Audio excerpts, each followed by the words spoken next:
このエッグヘッドような高い文明を持つ王国が900年前に実在してと言ったら信じられるか。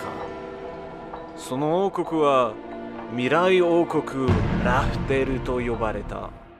One Piece just brought a history-changing revelation, and while I know that we tend to say that a lot, I legitimately really mean it this week. This not only explains what actually happened during the Void Century and how the Great Kingdom from ancient times operated with its high technology that came from the moon, which also explains Vegapunk's connection to the moon as seen in his name. Not only does it explain why Joy Boy was called the Sun God because of the eternal flame, the Lunarian sun that powered all of this technology, but it even explains how this ancient kingdom made use of the technological discovery of the bloodline elements to create the very first Del Fruits. There is so much to go over that I'm so excited to talk about, so let's just get started. Welcome to Chapter Secrets, where we break down all the details in each One Piece chapter. Let's begin. So there's a lot to talk about that final twist, but let's go in order. The Straw Hats at first are taken up to the labo through an escalator, which they are fascinated by since, while they are commonplace in our world, they don't really exist in the world of One Piece. The closest thing was the Travelator we saw in Marijoa in chapter 904, but that was man-powered, or rather slave-powered, compared to this electricity-powered escalator. Frankie, however, wonders how such electricity could be achieved in such a versatile way, and Vegapunk explains that this is achieved through using fire as fuel. All of this requires a lot of natural resources to keep the fire going. So Vegapunk explains that they want to use an eternally burning flame, which is most likely referring to the Lunarians and the fire on their back. Vegapunk claims that this could maybe even allow them to create an artificial sun, which is a really big important thing, but we'll get back to that later on. However, the group comes across a mysterious figure being the Jinbe Seraphim Pacifista, which seems to be classified as Seraphim 4. As they mention, he's a child version of Jinbe with dark skin, white hair, black wings, and a fire on his back. He's wearing a karate gi on him, which was the same we saw on him when Oda drew him as a kid on the SPS, so it's quite fitting. There's also the fact that, as Frankie mentions, despite being a kid, he's as big as adult Jinbe, which shouldn't be the case since, just like we saw last chapter, which no doubt was totally intentional by Oda, Kid Jinbe was shown to be much smaller when he was a kid, compared to his current 3-meter height as we see here with the Seraphim. In this case, the Seraphim was purposefully built to be bigger, which is something we already know since in chapter 1059, Blackbeard already mentioned that the Mihawk Seraphim was very big as well. This means that Vegapunk has purposefully augmented the size of the Seraphim, which likely ties into the research of augmenting the bodies of children that Vegapunk had been researching into for many years, and that Caesar also tried to replicate as we saw in Punk Hazard, though in Lara's case to a failed extent of course. Furthermore, we can also see the writing PX on Jinbe's chest, again standing for Pacifista, but what's more interesting is the bizarre bracelet he seems to be carrying on his left hand, or perhaps even what could be some clear skin with what seems to be water and bubbles within it. Could this be related in some form with his current powers? A close-up of his eyes also shows that he has star-shaped eyes just like Hancock as well. This probably explains why we couldn't see Mihawk Seraphim's star eyes, since we needed a proper close-up to see them, just like Jinbe Seraphim in this chapter. Anyway, this Seraphim, just like the other Pacifistas, has a replica of Kizaru's Pika Pika no Mi Light Beam, which he fires by thrusting his palm forward. Though the pose he adopts with it is just like that he would use with Fishman Karate, which is a nice nod. Nami attempts to fight Jinbe but mentions she finds it hard due to him looking like a kid, since she's someone who has such a soft spot for kids, as we've continuously seen across the series, such as when she attacked Ulti for hitting Tama just recently. The Seraphim attacks Nami in a fit of rage, with her showing a very traumatized look on her face. This has particular significance since, after all, Jinbe was the one who allowed Arlong to go rampant in the East Blue, but Nami ultimately decided to forgive him and accept him as a fellow Nakama, which makes a moment like this where she has to fight back against a child Jinbe all the harder on her. We can also see how the flame on Jinbe's back turns off for a moment, as just like King explained, that allows a Lunaria to be more aggressive despite exposing them more. However, the real surprising thing is that this Jinbe can suddenly dive into the ground, which not only does Usopp recognize as Delford powers, but of course Frankie knows very well who this belonged to. You've likely already realized yourself, these are the powers of Senor Pink's Sui Sui no Mi, the swim fruit that allows you to swim through the ground. This means that Vegapunk attained Senor Pink's lineage factor, likely after he was imprisoned in Dressrosa, and through it he managed to clone his Delfruit just like he did with Kaido to give it to the Jinbe Seraphim. Seraphim. However, there's also another valid explanation, since after all the government wasn't aware of Vegapunk successfully cloning fruits. It's possible that rather than cloning the fruit, Vegapunk was able to replicate an aspect of it, just in the same way that he was able to replicate Kizaru's light beams into all the Pacifista, so perhaps he's been able to crack the technology to replicate Seraphim's powers as well. This could perhaps explain the door from earlier in the chapter, as Vegapunk has been able to turn solid matter like an iron door into a liquid-like substance, so perhaps Vegapunk has been able to apply the fruit's powers to the surfaces of the labo in general, rather than just on the pacifist itself, though it's hard to say. Or maybe Seraphim is dead and the fruit has now been given to the Seraphim, we don't really know. What I did mention in an SBS that while Caesar was able to make artificial devil fruits through smiles, Vegapunk has been able to go even beyond, which is likely what we're seeing in action right here. Regardless, just as Frank is about to hit him with his radical beam, someone calls out to the S-Shark to stop and dodge, with S likely standing for Seraphim, this being his codename. This person is surprised since, understandably enough, the radical beam is technology Frankie developed from Vegapunk's plans, so it's not something anyone should have. And by the way, in this control room we can spot a Den Mushi on top of the screens for communications. This person turns out to actually be Dr. Vegapunk 3, Idea Edison. They appear to be rather small, and perhaps not fully human either, wearing a strange helmet and a jetpack as well, which they use to move around given their small stature. On their jacket they also bear a kanji, being the kanji for idea, the classification Edison falls under. Edison also seems to speak with a heavy Japanese Kansai dialect, native to central Japan, much like Atlas did as well, if you remember my previous analysis. However, suddenly Edison has an idea that pops up in their head, so they had to jolt it down right away. This is obviously very fitting since Edison is the idea part of Vegapunk's minds, so it's only natural that they'd be the one to continuously come up with ideas. This is depicted through a light bulb popping up, which is a fitting reference since real-life Edison was known to have helped develop the invention of the light bulb, even if he wasn't the one who actually first invented it. But this is also really fitting because Oda mentioned in a recent interview how he misses the cartoon aspects of comics that have been lost with more modern edgy manga, which is part of what influences design for Gear 5, for example.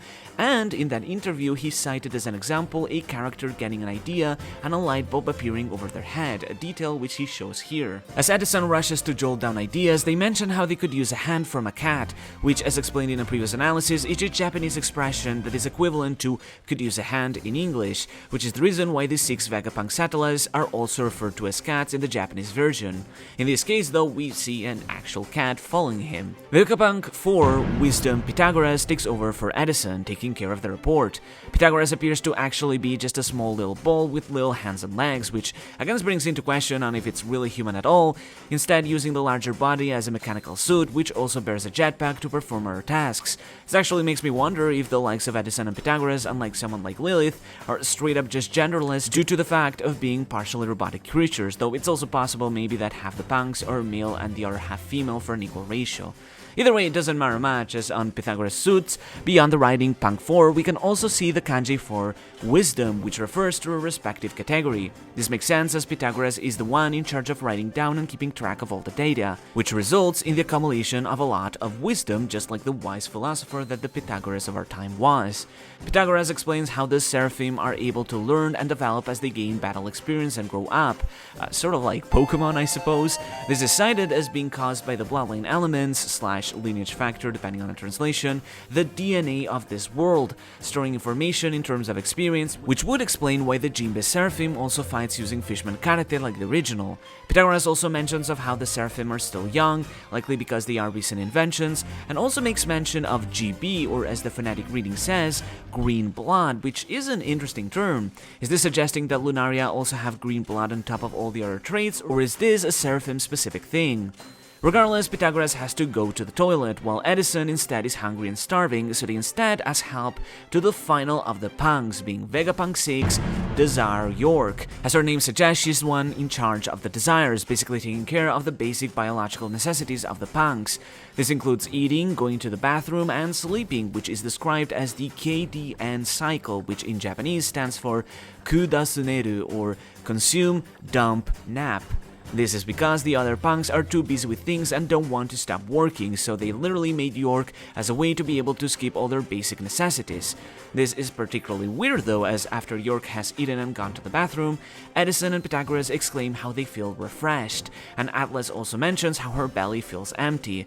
This indicates that despite being separate bodies, all the Vegapunks are in fact physically connected, and York eating, dumping, and sleeping is shared with the Vegapunks so they don't have to do these things, which brings into question just how their bodies are linked and connected together. To complete the group, Vegapunk 1, Good Shaka, finally appears in full, sporting some fantastic drip with an outfit with a riding cushion and a better look at his Daft Punk-like helmet. Being the good side of Vegapunk, Shaka is more rational and kind to the Straw Hats. He is wary against them so that they don't pull anything funny by using the dumb shoes that they gave them to magnetically stick them to the ground, but he seems intent to show them something, which makes sense as after all he is allied with Dragon and probably wants to help them. This thing in particular is a revelation that completely flips on its head what we understood of the future. Shaka mentions that though this may look like the future, this is in fact all the past. How 900 years in the past, right before the start of the Void Century, there once existed a highly advanced kingdom that, just like Egghead, had technology way ahead of our time. This kingdom is no doubt the same immense kingdom that Professor Clover mentioned during Robin's flashback, the same kingdom found at the center of all the mysteries in the story, including Joy Boy and the very existence of the One Piece. The kingdom he described looks practically identical to the depictions of Laugh Tale we've seen, and the road poneglyphs all point to this final island, which only makes it clearer that this is most likely where the kingdom was originally located, or at least the home base of this massively technologically advanced kingdom. This is a massive deal. Or it would be if it wasn't for the fact that we basically already knew this for many years. Look, as much as I'd love to take credit for calling this because I've been saying it for years, you can trace it back all the way to like 2016 during my analysis of the Zoo arc, or I even mentioned it in last week's video, but this is something that has basically been community headcanon for a very long while, because once you start thinking about it, it's something Oda already spelled out to us very clearly since the Water 7 saga.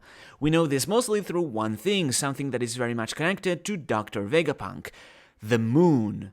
Just like we saw during Annel's cover story, the people of the moon possessed very advanced technology, and the key detail is that this was prior to the Void Century. As we know, the Shandians established themselves in Jaya prior to the events of the Void Century, specifically during the year 402 of the Kainreki calendar, as Robin once cited from a historical slab. Since the Shandians are descendants of the people of the moon, it means this advanced moon civilization existed prior to the events of the Void Century over 900 years ago. As we found out in Annel's cover story, the moon had been colonized by winged hominids to establish a civilization there, but despite their technology and might, they were forced to leave for the planet below again once they realized that there weren't enough resources to sustain a civilization on the moon. There they split into different tribes across different islands, but it can be assumed that their technology still persisted. This does bring into question on if they were the ones who pioneered this technology, or if they simply took it from the Great Kingdom that already had it at the time. This doesn't really matter much in the great scheme of things, but it does bring into question the so-called God Country where the Lunaria, the so-called gods, once lived in at the top of the red line. Not only do the Lunaria, winged folk who are named gods in ancient times, have a name that references the moon, or Luna in Latin, but they also possess massive eternal flames on their back. And remember what Vegapunk said earlier in the chapter, that if they could make their own sun, that could power this entire civilization. Was that perhaps why Joy Boy was called the Sun God? Because his sun served not only the purpose of being a symbol of union, connection, and equality between all people and races, as has already been established across the series in arcs like Fishman Island, but also might have quite literally been an actual sun that helped power all the technology of this future kingdom, leading it to prosperity. But such ideas of equality and prosperity no doubt terrified the human kingdoms who had been in power until that time, which is why they banded together to form an alliance and waged war against the kingdom and its allies to wipe them out from history. This was quite literal, as they wiped out the God Country from the top of the red line and instead replaced it with Marie-Joanne, the world government, but it was also in the form in how all the information about them was wiped from records, hence why indestructible stones like the poneglyphs were created as a countermeasure, since the now formed world government government hoped that the ideals of the Great Kingdom would be forgotten, and as such their will could never be inherited. But this also extended to all of their technology, wiping it away and causing humanity to regress to a more primitive state, because quite simply that made it easier for the government to control them. Without the weapons or the technology to give power to the people, the government could keep its grasp on the world.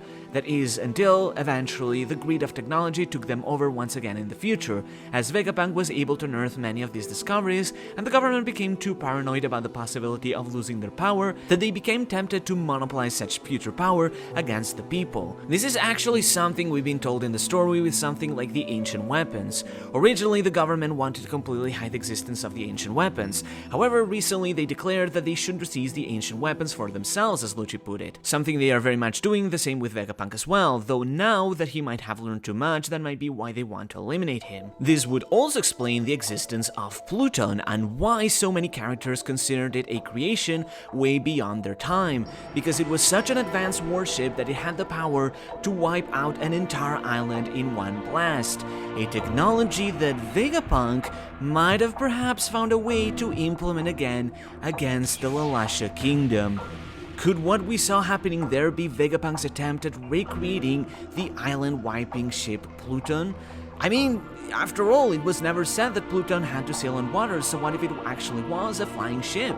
It makes perfect sense. The world government tried to get their hands on Pluton, but they missed the blueprints, and they couldn't get to Wano, so what are they doing? They're having Vegapunk try to recreate it. Speaking of which, Annel's cover story raised yet another question that I feel most fans have largely ignored for years, but pretty much set up this plot twist ever since the early 2000s.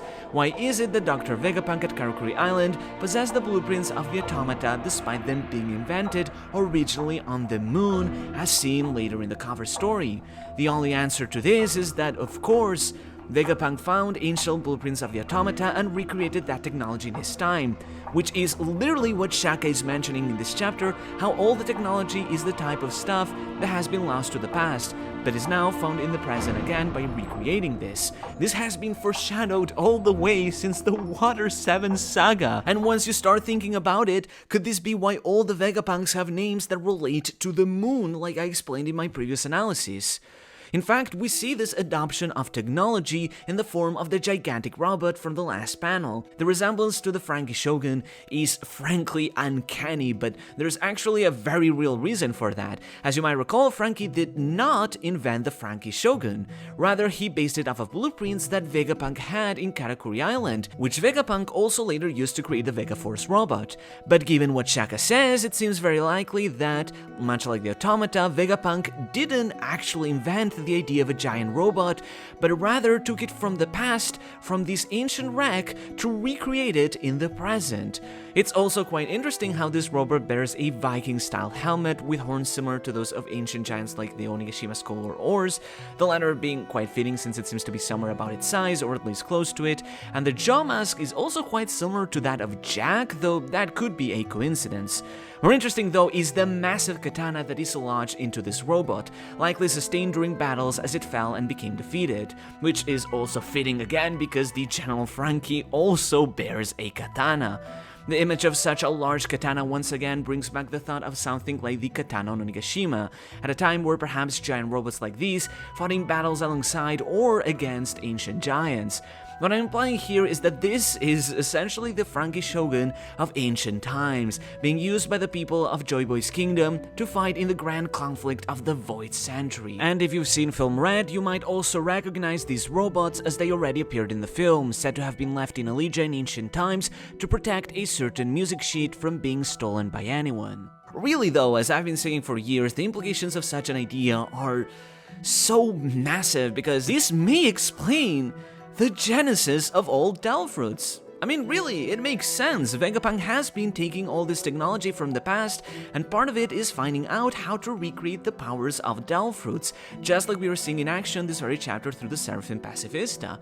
We've been told for such a long time that the nature behind the Delfruits is just science, not magic.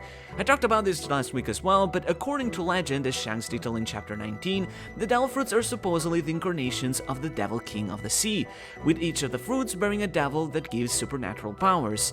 This is just how the myth goes, however, but the truth is that, just as it's been established since Punk Hazard, devil fruits are in reality just something that modifies the genetic code of living beings, the so-called bloodline elements or lineage factors, which results in such paranormal powers. So, for example, the genetic code of the Mera might teach the body how to turn into fire and generate it, or the genetic code of an animal in a zoan fruit might teach the body how to morph into an animal by quite literally changing its lineage factor on the fly. And this isn't any news, as Oda confirmed in an SBS that's how artificial zoan fruits worked. To us it might sound like magic, but to a future civilization it may very well be something as simple and normal as the technology of turning on a lighter. When humanity doesn't comprehend science, it boils it down to witchcraft.